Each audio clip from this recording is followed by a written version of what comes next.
আহ, শুভেচ্ছা সকলকে। আবাবাস কলেজ নেত্রকোনা এর পক্ষ থেকে আমি সকলকে শুভেচ্ছা জানাচ্ছি।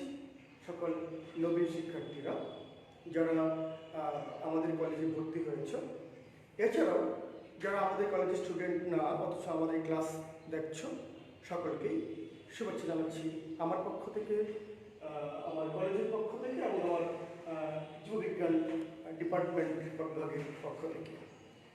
তোমরা দেখেছো যে আমি ক্লাস শুরু হওয়ার সাথে সাথে আমার মুখ থেকে আমার মাস্কটা খুলে রেখেছি, অর্থাৎ আমি যতক্ষণ করে রাস্তায় বেরোচ্ছি তখনই এই মাস্ক পরে নিজেকে সুরক্ষিত রেখে বেরোচ্ছি।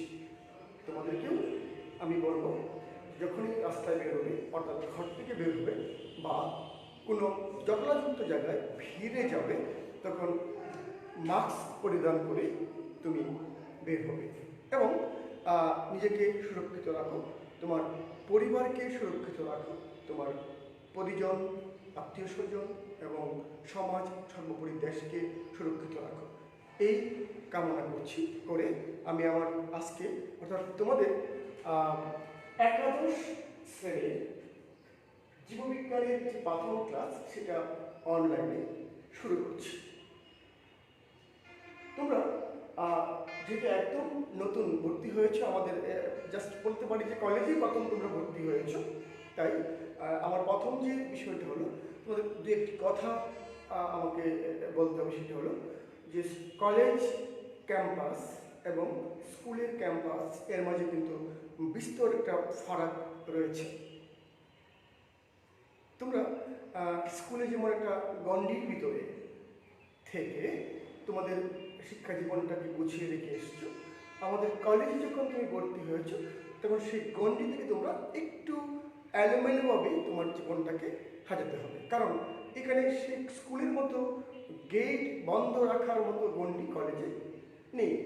এখানে নিজের কিছু দায়িত্ববোধ রাখতে হবে, আর দায়িত্ববোধ নিয়েই তোমার লেখাপড়ার কাজটা সমাপ্ত করতে হবে। এবং আরেকটা বিষয় আছে, এখানে স্কুলে যেমন একটা ক্লাস তোমার ফিক্সড ছিল, একটা ক্লাসরুম, এই ক্লাসরুমে তুমি বসে সকালে গিয়ে বসেছো অথবা ডে শিফট, মর্নিং শিফট যেখানে যখনই যাও গিয়ে বসেছো, একদম ক্লাস ছুটির ঘন্টাটা হওয়ার আগে পর্যন্ত তুমি ওই একটা ক্লাসই তোমার পড়াশোনা, অর্থাৎ তোমার ক্লাসরুম ছিল। উপরে লেখা ছিল যে দশম শ্রেণীর ক বা দশম শ্রেণীর খ। কলেজে এরকমটা তুমি পাবে না। কলেজে হবে কি, দেখবে যে বাংলা বা ইংরেজি ক্লাস হচ্ছে একটা রুমে, অন্যদিকে যখন আমার জীববিজ্ঞান ক্লাস তখন তুমি আরেকটা রুমে চলে আসবে। রুটিনে এরকম দেওয়া থাকবে যে এত নম্বর রুম বা 202 নম্বর রুম, বিজ্ঞান ভবন, এরকম লেখা থাকবে। এই রুটিন অনুযায়ী তোমাকে ক্লাসের পরে তোমাকে রুম চেঞ্জ করতে হবে, যা স্কুলে তোমাদের মোটেও ছিল না। একটু ভ্যারিয়েশন, একটা ভিন্ন রকম একটা পদ্ধতি তুমি এখানে এসে পড়বে। এটা হলো একটা বিষয়। আরেকটা বিষয় হলো যে স্কুলে যেমন তোমার একটা ক্লাসরুমে প্রথম রোল কল করা হতো, রোল কল করা হওয়ার পর এই রোলটাকে দিয়ে তোমার, কিন্তু আমাদের এখানে প্রত্যেকটা ক্লাসেই আলাদা করে রোল কল করা হবে। এখন এর মানে দেখা গেল যে তুমি যে ক্লাসটা করছো, একজন পরের ক্লাসটা হয়তো বা করলো না কোনো কারণে, কিন্তু আমাদের প্রত্যেক ক্লাসে আলাদা করে অ্যাটেন্ডেন্স নেওয়ার বা উপস্থিতি রাখার বিধান আছে কলেজে। আমাদের আরেকটা বিষয় হলো যে তোমরা জানো যে কলেজের সাবজেক্ট থাকে অনেকগুলো, তো এক একজন এক এক সাবজেক্ট থাকে, একজন থাকে না, তাই একবার রোল কল করলে সেটা হয় না। তাই প্রত্যেক ক্লাসে আমাদের তোমাদের উপস্থিতিটা নির্ধারণ বা রাখতে হয়। যদিও বিজ্ঞানের ক্ষেত্রে আমরা মোটামুটি নিশ্চিত করতে পারি, বিজ্ঞানের ক্ষেত্রে সাবজেক্টগুলো প্রায় একই রকম, চতুর্থ বিষয়ের হ্যাডবেড হয়, কেউ কেউ অন্য সাবজেক্ট নেওয়ার অপশন থাকে। তবে সাধারণত আমাদের বিজ্ঞানের ছেলেমেয়েরা তাদের যে কমন বিষয়গুলো আছে বাইরে যায় না বা যেতে চায় না, কারণ এর প্রেক্ষিতে পরবর্তীতে ভর্তির অসুবিধা হতে পারে। ভর্তি সংক্রান্ত কাজে নির্দিষ্ট নাম্বার থাকতে হয়, সেটা সমস্যা হতে পারে। যাক, তাহলে আমরা এই স্বাগত জানাচ্ছি তোমাদের কলেজের ক্লাসে। আর আমি চাইব যে যতদিন পর্যন্ত আমরা অনলাইন ক্লাসগুলো করব, এই অনলাইন ক্লাসগুলি তোমরা প্রত্যেকেই নিয়মিত করো। কলেজের যে ফেসবুকটা আছে, ফেসবুক যে এটা আছে পেজে দেখবে আছে, ফেসবুক পেজে আমাদের রুটিনটা দেওয়া আছে। তোমরা রুটিন অনুযায়ী ক্লাসগুলো দেখো, এবং আমি নিশ্চিত তুমি যদি নিয়মিত এই ক্লাসটা দেখো, আমাদের এই ফেসবুক পেজের যে আমরা ফেসবুক লাইভ করছি ক্লাসগুলো, এবং এটা পরবর্তী রেকর্ডিংও থাকবে ক্লাসগুলো, দেখলে আমি নিশ্চিত করে বলতে পারি যে তুমি উপকৃত হবে। এই সময়ে, এই মুহূর্তে যখন আমরা কলেজ থেকে খুলতে পারছি না, যখন আমরা সামনাসামনি বসে ক্লাস নিতে পারছি না, সেক্ষেত্রে এর বিকল্প তো নেই। তাই সরকারের নির্দেশ এবং আমাদের কলেজের উদ্যোগে আমরা এই ক্লাসগুলো শুরু করছি। আজকে থেকে শুরু হচ্ছে এবং নিয়মিত আমরা এই ক্লাসগুলো করে যাব, এবং আশা করি তোমরা প্রত্যেকেই এবং ক্লাসগুলো দেখে উপকৃত হবে। আমরা প্রথমেই যে বিষয়টা আসবো, জীববিজ্ঞান তুমি যখন পড়বে তোমাকে বই কিনতে হবে। আরেকটা কথা বলে রাখি তোমাদের, যেটা যে স্কুলে যেমন তোমরা স্কুলে জানুয়ারির 1 তারিখে বই পেয়ে যেতে, একসঙ্গে তোমরা পুরো বই নেব নিয়ে বইয়ের কোনো চিন্তা করতে হতো না। কলেজের সিস্টেমটা এরকম না। কলেজে হলো তোমার এই জীববিজ্ঞান বিষয়ে বেশ কয়েকজন লেখকের বই আছে, এবং এই যে এতগুলো লেখকের বই, এখান থেকে আমরা সিলেক্ট করে দেব কোন বইটা ভালো, কোনটা পড়ে তুমি বেশি উপকৃত হবে। সেই ক্ষেত্রে আমরা প্রথমে যেটা বলছি, জীববিজ্ঞান প্রথম পত্র তোমরা যে বইটা কিনবে সেটা হলো ডক্টর মোহাম্মদ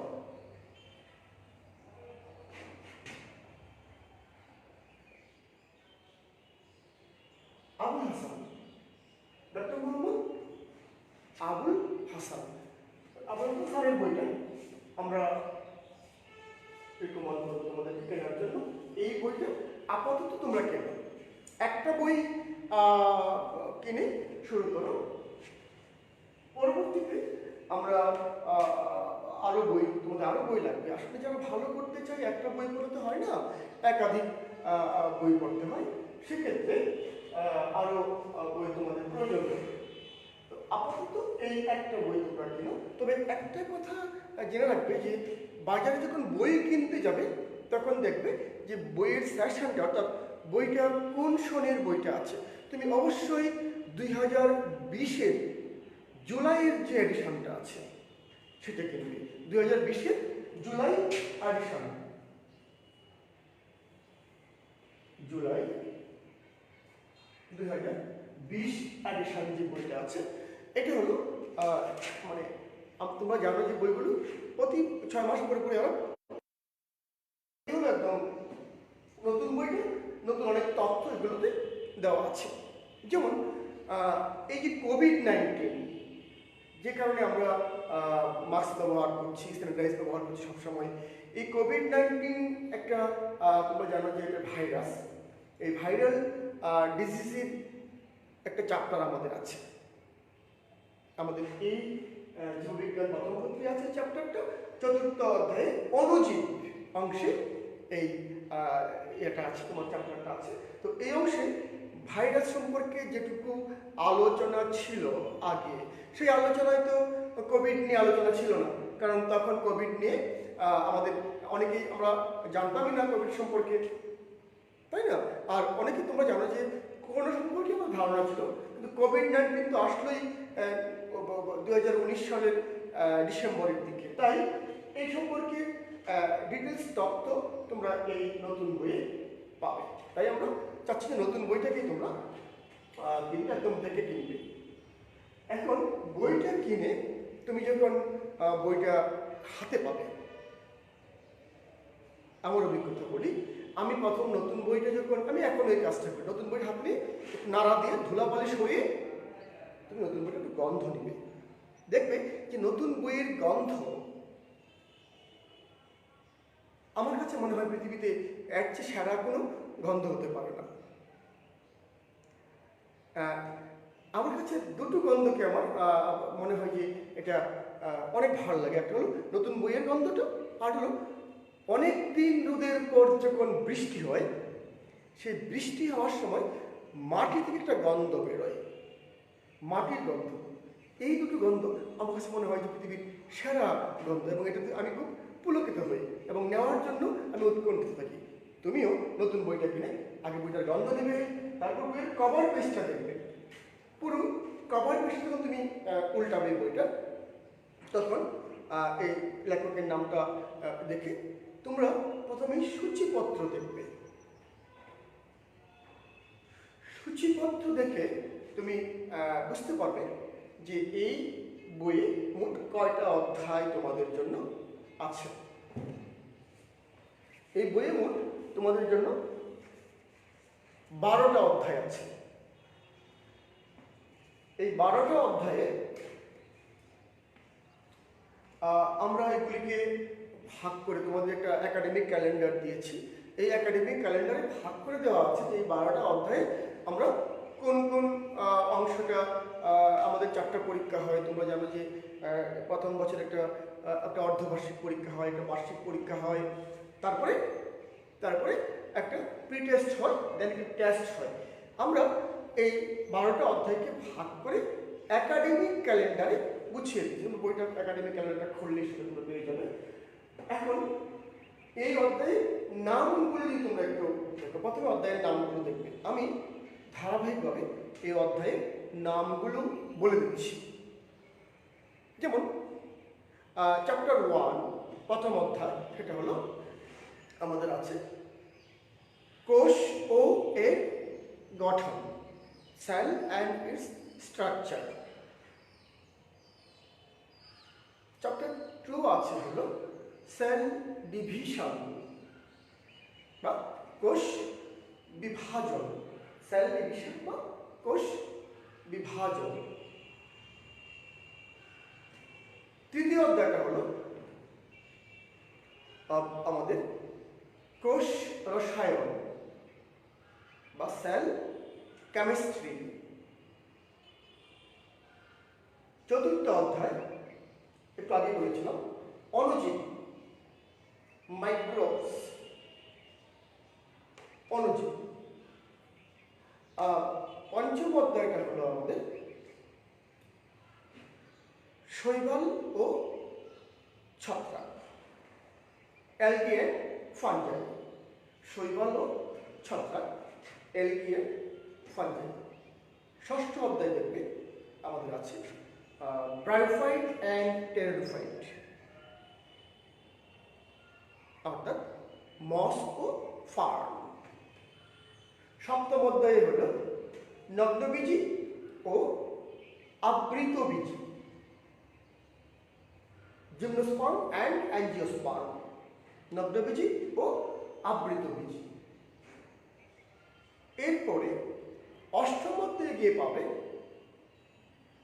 কলা ও কলাতন্ত্র, tissue and tissue system, tissue and tissue system.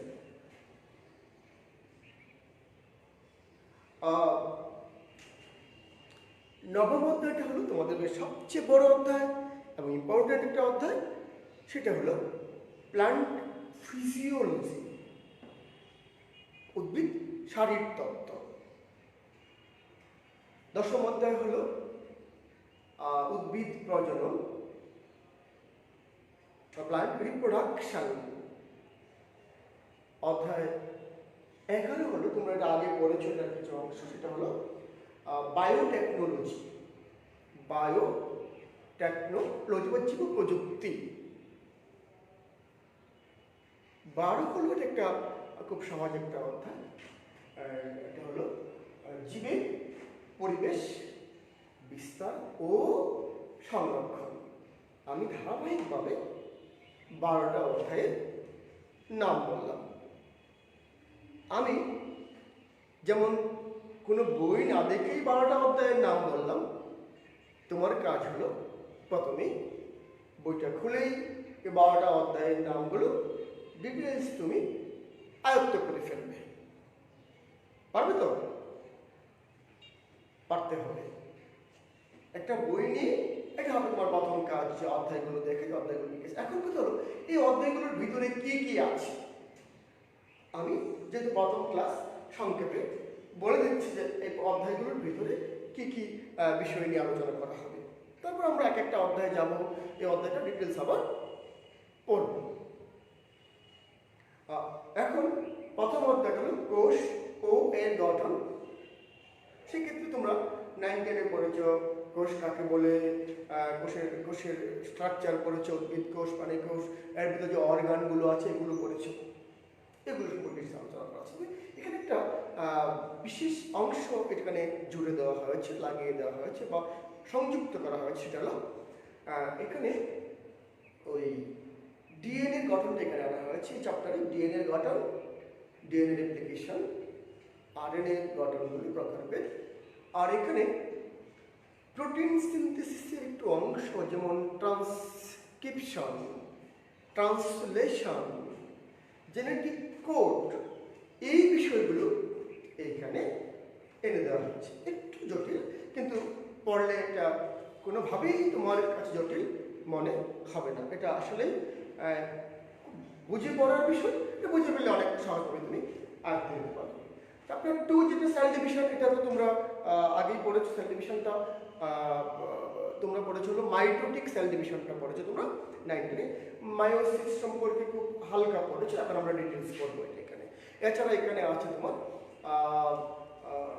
Sell সাইকেলটা আছে, ক্রসিং ওভার আছে, এই বিষয়টা এখানে আছে। চ্যাপ্টার 3 থেকে যদি যাই আমরা, সেল কেমিস্ট্রি বলছিলাম, এখানে আমরা পড়বো কার্বোহাইড্রেট এর গঠন, কার্বোহাইড্রেটের প্রকারভেদ, কিছু স্ট্রাকচার আছে, রাসায়নিক গঠন আছে, এগুলো আমরা পড়বো। আর এখানে আছে তোমার লিপিড, লিপিড কাকে বলে, লিপিডের প্রকারভেদ, লিপিডের গঠন, প্রকারভেদ, এগুলো আমরা পড়বো। এখানে আছে তোমার অ্যামিনো অ্যাসিড। তোমরা জানো অ্যামিনো অ্যাসিড হলো প্রোটিনের প্রি কমপ্লেক্স, অর্থাৎ পূর্ব যৌগ, যেগুলো দিয়ে প্রোটিন তৈরি হয়। সেই অ্যামিনো অ্যাসিড পড়বো আমরা, প্রোটিনের প্রকারভেদ পড়বো। তারপরে আমরা পড়বো এনজাইমের প্রকারভেদ, তারপর তোমার কিছু বিক্রিয়া দেওয়া আছে এনজাইমের, এই বিষয়গুলো আমরা এই অধ্যায়ে পড়বো। তৃতীয় অধ্যায়। চতুর্থ অধ্যায় আমরা এখানে বলছিলাম মাইক্রোবায়োলজি, খুবই ইম্পর্টেন্ট একটা অধ্যায়। এই মাইক্রোস বা অণুজীবের মধ্যে আমাদের আছে, প্রথমে আছে ভাইরাস। তোমরা জানো যে ভাইরাস ওই যেটা আমাদের এখন আছে, যেটা নিয়ে আমরা খুবই আমরা এটা নিয়ে কোভিড-19, যেটা নিয়ে আমরা খুবই জ্ঞাতে আছি। কোভিড-19 এটা অ্যাকচুয়ালি আমরা করবো চতুর্থ অধ্যায়। চতুর্থ অধ্যায় আমাদের আছে এটা, চতুর্থ অধ্যায়। আর এখানে ভাইরাস প্রকারের গঠন করবো, ভাইরাসের প্রকারভেদ করবো, ভাইরাসের ওই যে রোগ সংক্রান্ত বিষয় নিয়ে আলোচনা করবো এবং অর্থনৈতিক গুরুত্বগুলো নিয়ে আমরা কথা বলবো। ব্যাকটেরিয়া আছে, কীভাবে ব্যাকটেরিয়ার প্রকারভেদ, ব্যাকটেরিয়ার অর্থনৈতিক গুরুত্ব এখানে আমরা পড়বো। এছাড়া এখানে আছে ম্যালেরিয়া পরজীবী, প্লাজমোডিয়াম নিয়ে আলোচনা করা আছে। এখানে প্লাজমোডিয়ামের জীবনচক্র আছে, প্লাজমোডিয়ামের শক্তিকাল আছে, চারটা প্লাজমোডিয়াম আছে, যেমন plasmodium vivax, plasmodium falciparum, plasmodium ovale, plasmodium malariae, এই চারটার শক্তিকাল দেওয়া আছে আর লাইফ সাইকেল দেওয়া আছে। এবং এটা ম্যালেরিয়া প্রতিরোধের বিষয়গুলো এখানে কথা বলা হয়েছে। এগুলো চতুর্থ অধ্যায়। পঞ্চম অধ্যায় বলছিলাম শৈবাল ছত্রাক। এখানে শৈবাল শ্রেণীবিন্যাস, শৈবালের গঠন, অর্থনৈতিক গুরুত্বের কথা বলা হয়েছে। একটা শৈবাল এখানে পাঠ্য আছে, সেটা হলো আমাদের ইউলোথ্রিক্স নামক শৈবালটা আমাদের পাঠ্য আছে। এটা নিয়ে আমরা ডিটেলস পড়বো, তার জনন, তার বংশবৃদ্ধির প্রক্রিয়াগুলি নিয়ে আমরা কথা বলবো। পাশাপাশি ছত্রাক, এর কী রকম ছত্রাকের শ্রেণীবিন্যাস। ছত্রাকের তোমাদের এখানে আমাদের বইয়ে পাঠ্য দেওয়া আছে অ্যাগারিকাসটা ডিটেলস পড়বো। আর ছত্রাকের অর্থনৈতিক গুরুত্ব নিয়ে আমরা এই অধ্যায়ে কথা বলবো। শৈবাল ছত্রাক ছাড়াও এখানে লাইকেন দেওয়া আছে, কিছু উদ্ভিদের রোগ নিয়ে আলাদাভাবে আলোচনা করা হয়েছে এই চ্যাপ্টারে। পঞ্চম। ষষ্ঠ অধ্যায় হলো বলছিলাম যে bryophyte and pteridophyte. Bryophyte and pteridophyte, moss ও ফার্ন। মস ও ফার্ন। এটা তোমরা জানো মস যেগুলো আছে, অর্থাৎ একটু ধারাবাহিকভাবে বলা আছে কিন্তু মস হলো এরা যে অপুষ্পক উদ্ভিদগুলো যেগুলো আমরা পড়ি এর মধ্যে তোমরা সেটা বিন্যাস ভবিষ্যতে পড়বে, একটা পরে আমরা কিছুদিন আমরা প্রথমত ডিসকাস করলে এর বাইরে আমাদের এই বইয়ে আপনার স্যারের বইয়ে একটু উপক্রমণিকা আছে, এখানে কিছু শ্রেণীবিন্যাস নিয়ে কথা বলা আছে, সেগুলি দেখলে তো আমাদের ধারাবাহিকভাবে আমরা দেখবো যে মসের বৈশিষ্ট্য কি, মস কেন ফার্নের চেয়ে অনুন্নত, ফার্ন কেন মসের চেয়ে উন্নত, মসের মধ্যে রিক্সিয়া নামে একটা মস নিয়ে কথা বলা হয়েছে, রিক্সা নামক মস নিয়ে কথা বলা হয়েছে। আর ফার্নের কথা বলা হয়েছিল প্যারিস নিয়ে আলোচনা করা হচ্ছে, এদের লাইফ সাইকেল নিয়ে কথা বলা হচ্ছে, রিক্সার হস্তচ্ছেদ করে আমরা আভ্যন্তরীণ গঠন নিয়ে আলোচনা করেছি, আর প্যারিসের লাইফ সাইকেল নিয়ে কথা বলা হয়েছে। আমরা সপ্তম অধ্যায়ে বলছিলাম নগ্নবীজি ও আবৃত বীজি।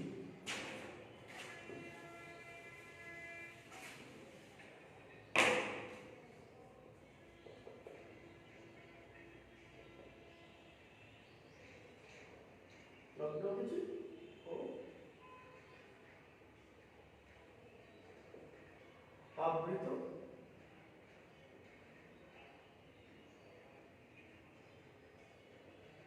বীজি উদ্ভিদ। নগ্নবীজি আবৃতবীজি উদ্ভিদ। এখানে নগ্নবীজির বৈশিষ্ট্য দেওয়া আছে, পৃথিবীর আদি উদ্ভিদগুলো যেগুলো আছে নগ্নবীজি এগুলো নিয়ে কথা বলা হয়েছে। আর আবৃতবীজি উদ্ভিদের দুটো গোত্র নিয়ে কথা বলা হয়েছে, একটা হলো মালভেসি গোত্র, আরেকটা হলো আমরা যে ধান খাই যে গোত্র পয়েসি। এই পয়েসি এবং মালভেসি গোত্র নিয়ে এখানে আলোচনা করা, সপ্তম অধ্যায়ে আলোচনা করা হয়েছে। অষ্টম অধ্যায়টা হলো টিস্যু অ্যান্ড টিস্যু সিস্টেম। এখানে তোমরা আগে স্থায়ী কলা পারমানেন্ট শুনে 9-10-এ পড়েছো, এখানে ভাজক কলা বা মেরিস্টেমেটিক টিস্যু নিয়ে কথা বলা হয়েছে। আর এখানে এটার প্রকারভেদ নিয়ে কথা বলা হয়েছে, টিস্যুর উৎপত্তি নিয়ে কথা বলা হয়েছে, আর বলা হয়েছে টিস্যু সিস্টেম নিয়ে। এখানে আমরা ওই যে তোমাদের ব্যবহারিক ক্লাস, যেমন এখানে ব্যবহারিক ক্লাসের বিশ্বাস হবে যেমন মালভাসি, এই যে মালভাসি গোত্র, এই মালভেসি গোত্রটা আমাদের ব্যবহারিক ক্লাসে আমরা আলোচনা করি, বাট ডিটেলস আমাদের পড়তে হবে, খুব ভালোভাবে পড়তে হবে, কারণ এটা ব্যবহারিক পরীক্ষায় তোমাদের এগুলি নিয়ে আমরা পরীক্ষার সময়গুলো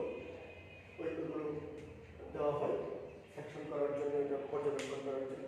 ঠিক একইভাবে ওই টিস্যু অ্যান্ড সিস্টেম অধ্যায়ে আমরা একবীজপত্রী উদ্ভিদগুলোর মূল পর্যবেক্ষণ করবো, কাণ্ড পর্যবেক্ষণ করবো, দ্বিবীজপত্রীর কাণ্ড মূল পর্যবেক্ষণ করবো, এগুলি ব্যবহারিক পরীক্ষার জন্য গুরুত্বপূর্ণ। তাই আমরা এই চ্যাপ্টারগুলোতে অনেক জোর দিয়ে পড়া উচিত, যেহেতু এখানে এই থিওরিটিক্যাল পড়ার বাইরেও এখানে ব্যবহারিক যে 25 নম্বর আছে সেগুলো এই দুটো চ্যাপ্টার থেকে একটা অংশ আমরা একটা বড় অংশ পড়াবো, তাই এই দুটো অধ্যায় আমরা খুব জোর দিয়ে পড়ব।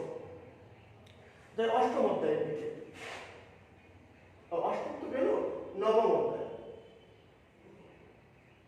এটা হলো প্লান্ট ফিজিওলজি বা শারীরিক তত্ত্ব। উদ্ভিদ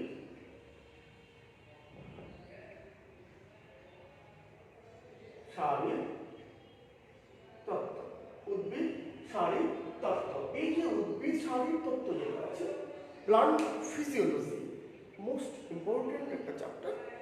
এখানে আমাদের প্রস্বেদন, পানি পরিশোষণ, হালুস প্রশোষণ, সংশ্লেষণ, শ্বাসন সহ রেসপিরেশন, ওগুলো সব বিষয়গুলো এখানে ডিটেলস আলোচনা করা হয়েছে।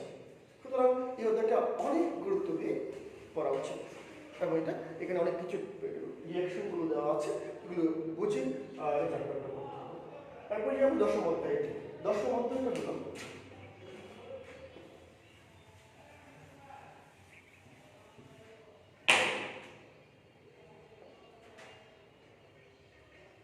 দশম অধ্যায়টা হলো উদ্ভিদ প্রজনন।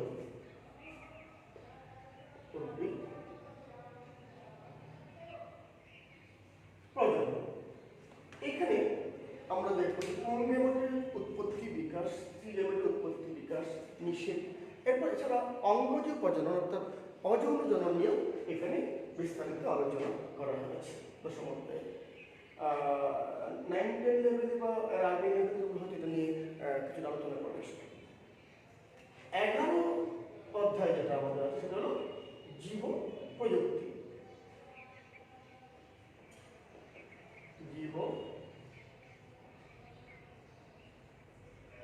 প্রযুক্তি এটা বায়োটেকনোলজি, তোমরা 9-10 লেভেলে এটা পড়েছো। ওই যে তোমরা টিস্যু কালচার বা এইগুলো নিয়ে আলোচনা করছো, সেটা ডিটেলস দেওয়া আছে এগুলো।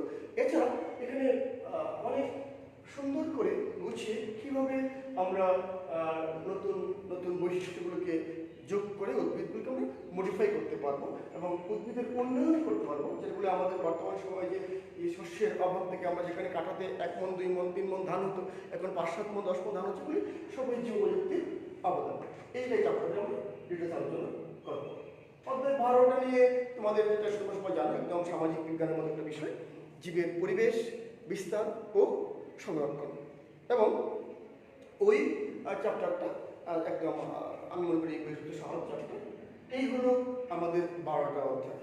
এই 12টা অধ্যায় তোমরা আমরা এটা জাস্ট সংজ্ঞায়ন করলাম এবং অধ্যায়টাকে আমরা একটু প্রাথমিকভাবে আলোচনা করে দিলাম। এরপরে আমরা প্রত্যেকটা অধ্যায় শুরু করবো, আমরা সারাটা ভাগ করে নিয়ে শুরু করবো এবং এক একটা অধ্যায় আমরা ডিটেলস আলোচনা করবো। আশা করি আমরা অচিরেই আমাদের পৃথিবী তথা বাংলাদেশ করোনা মুক্ত হবে।